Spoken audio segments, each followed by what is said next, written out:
خداوند یسوع المسیح ہمارے منجی یشوع مشیخ کے عظیم جلیل اور قدوس نام میں آپ سب کی سلامتی ہو۔ نبیوں کی کہانی پروگرام کے ساتھ ہارون خان آپ کی خدمت میں حاضر ہے، اور ہم 2 کنگز چیپٹر 8 کو آج سیکھنا شروع کریں گے۔ اس سلسلے کی فرسٹ ایپیسوڈ ہے دوسری سلاطین کی کتاب، اس کا 8واں باب، اور اس سلسلے کی پہلی قسط۔ پیشتر اس کے کہ ہم اس باب کو باقاعدہ سیکھنا شروع کریں،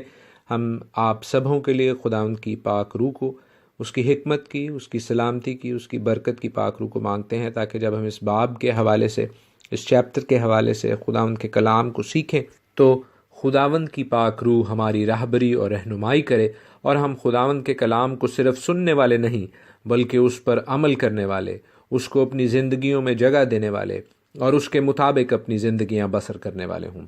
عزیزو، 8ویں باب کو جب ہم سیکھیں گے تو اس بات کو ہم نے ملحوظ خاطر رکھنا ہے، اس بات کو ہم نے اپنے ذہن میں رکھنا ہے کہ بائبل کے مختلف ابواب، چیپٹرز، سٹوریز، کہانیاں، واقعات کرونالوجیکل سیکوینس میں نہیں ہیں، یعنی وہ ایک ٹائم لائن میں نہیں ہیں۔ کچھ چیپٹرز، کچھ ابواب، کچھ واقعات جو ہیں وہ اس سے پہلے ہو چکے ہیں، اس کے بعد بھی ہوں گے، لیکن یہ ان ابواب میں سے باب ہے جو کہ شاید کرونالوجیکلی نہیں ہے، یعنی ٹائم لائن کے حوالے سے نہیں ہے۔ ایسا نہیں ہے کہ 7ویں باب کی یا 6 باب کی چیزیں اس سے پہلے واقع ہوئی ہیں، بلکہ بہت ممکن ہے، اور ہم اس چیز کو سیکھیں گے بھی، کہ یہ باب شاید ان ابواب سے پہلے یا ان کے لگ بھگ ہی ہے، ان کے بعد نہیں ہے۔ خداوند پاک روح کی ہدایت سے بہت سے نبیوں نے، بہت سے اسکرائبز نے جب کلام مقدس کو تحریر کیا تو عزیزو، جو بات سکھانے کی، سمجھانے کی، زور دینے کی، انڈر لائن کرنے کی ہوتی تھی، اس کے گردا گرد کی، اس کے آس پاس کی جو سٹوریز ہیں، جو کانٹیکسٹ ہے، جو سیاق و سباق ہے، اس کو زیادہ سکھایا اور سمجھایا جاتا تھا۔ یہ ایسے ہی ہے جیسے ماڈرن ایرا میں، آج کل کے دور میں ڈاکیومنٹری فلمز میں کئی چیزیں ہائی لائٹ کرنے کے لیے اس کے آس پاس کی چیزیں مختلف ٹائم فریمز میں سے، کچھ فیوچر میں سے، کچھ پاسٹ میں سے، کچھ پریزنٹ میں سے، اس پوائنٹ کو ہائی لائٹ کرنے کے لیے، اس پوائنٹ کو سمجھانے کے لیے ایک دم ساتھ میں دکھائی جاتی ہیں، تاکہ اس کا امپیکٹ ہو سکے دیکھنے والوں پہ، سننے والوں پہ، پڑھنے والوں پہ، اس بات کا اثر ہو سکے۔ اور 8واں باب بالخصوص اسپیشلی ایسا ہی باب ہے، 8th chapter of 2 Kings. Bible میں کئی جگہوں پر بالکل ایسا ہی ہوا ہے کہ کئی چیپٹرز، بہت سے ابواب ایک اسپیسیفک ایونٹ، ایک خاص واقعے کو بتانے سمجھانے میں گزر گئے ہیں، اور پھر کہیں جا کر ایک اور باب لکھا جاتا ہے جو یہ بتاتا ہے کہ اس کے آس پاس باقی جگہوں پر کیا ہو رہا تھا۔ 2 کنگز کی کتاب میں، یعنی دوسری سلاطین کی کتاب میں، راجوں کی کتاب میں، ہم اس بات کو، اس حقیقت کو بہت جگہوں پر دیکھیں گے، کیونکہ یہ بات ہم نے اپنے ذہنوں میں رکھنی ہے کہ 2 مختلف بادشاہتیں موجود تھیں۔ 2 separate kingdoms were involved۔ ایک اسرائیلی کنگڈم جو 10 قبائل پر مشتمل تھی، اور ایک یہودا کی کنگڈم، یہودا کی مملکت، جو کہ 2 قبائل پر مشتمل تھی۔ 8ویں باب میں خداوند کے کلام مقدس کو تحریر کرنے کے لیے پاک روح اس کے زمینی مصنف کو یہ کریکٹ پرسپیکٹیو دے رہی ہے، یہ ٹھیک نقطہ نظر دے رہی ہے کہ کس طرح وہ کمپلیٹ پکچر، وہ پوری تصویر ہمیں دکھائی جا سکے ہسٹوریکلی، تاریخ کے اعتبار سے، جو الیشا کی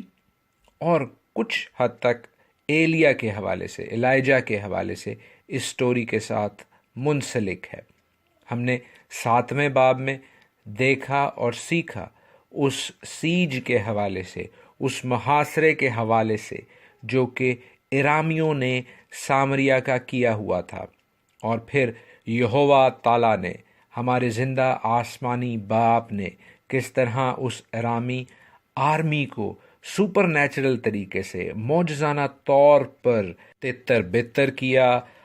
ہٹایا، وہاں سے موو کیا، اپنی قوم کو رہائی دی، اور اب ہم دیکھتے ہیں وہ missing pieces of the puzzle, وہ جو اس جگ سو پزل سے پیچھے تھے، دور تھے، اب ہم ان کے حوالے سے سیکھیں گے۔ کچھ 4 ابواب پہلے، 4 چیپٹرز پہلے، ہم نے اس شونیمی عورت کے حوالے سے دیکھا اور سیکھا کہ کتنی وہ وفادار تھی، کتنی وہ ہاسپٹیبل تھی، مہمان نواز تھی الیشیا کے لیے، اور خداوند کے ساتھ اس کا کیسا اچھا رشتہ تھا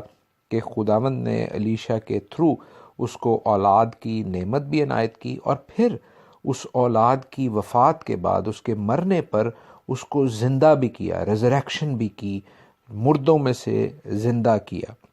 اس کے حوالے سے کچھ اور سٹوری ہے، اور وہ یہ ہے کہ الیشا اس کو اور بھی ایک احسان کرتا ہے، اس پر فیور کرتا ہے کہ ملک میں فیمن یعنی کال آنے والا ہے، اور اسے چاہیے کہ وہ اپنی فیملی کے ساتھ، اپنے خاندان کے ساتھ اٹھے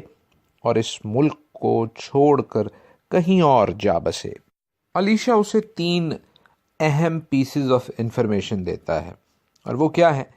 کہ ایک تو یہ کہ ملک میں قحط آ رہا ہے جو کہ 7 سال رہے گا، دوسرا کیا کہ اس کو کہیں اور جانا ہے، اور تیسرا یہ کہ یہ فیمن، یہ قحط جو ہے، یہ خداوند تعالیٰ کاز کر رہا ہے، یعنی خداوند تعالیٰ اس کو صرف ہونے نہیں دے رہا، وہ اس کو لانے والا ہے، وہ اس کو کاز کرنے والا ہے، اور یہ خداوند کی طرف سے۔ اس کا میں بھی آپ کو ایک اشارہ جو ہے وہ دیتا ہوں، کس طرح یہ خداوند کی طرف سے ہے، سپر نیچرل ہے، کیونکہ یہ صرف اسرائیل کی زمین پہ ہے، کسی اور ملک میں یہ نہیں ہے۔ دوسری بات کہ یہ 7 سال تک ہے، 7 سال، 7 کا نمبر خداوند کے ساتھ ایسوسیٹڈ ہے، خدا کے ساتھ منسلک ہے۔ جیسے ہمیں مصر کے قحط کا علم ہے جو یوسف کے زمانے میں ہوا، کہ وہ 7 سال کا تھا اور وہ سپر نیچرل تھا، وہ خداوند کی طرف سے تھا۔ تو یہاں پر ہم ایک اور بات بھی دیکھتے ہیں کہ یہ خداوند کی طرف سے ہے، اور اس عورت کو یہ کہا جا رہا ہے کہ تو نے اس ملک میں جانا ہے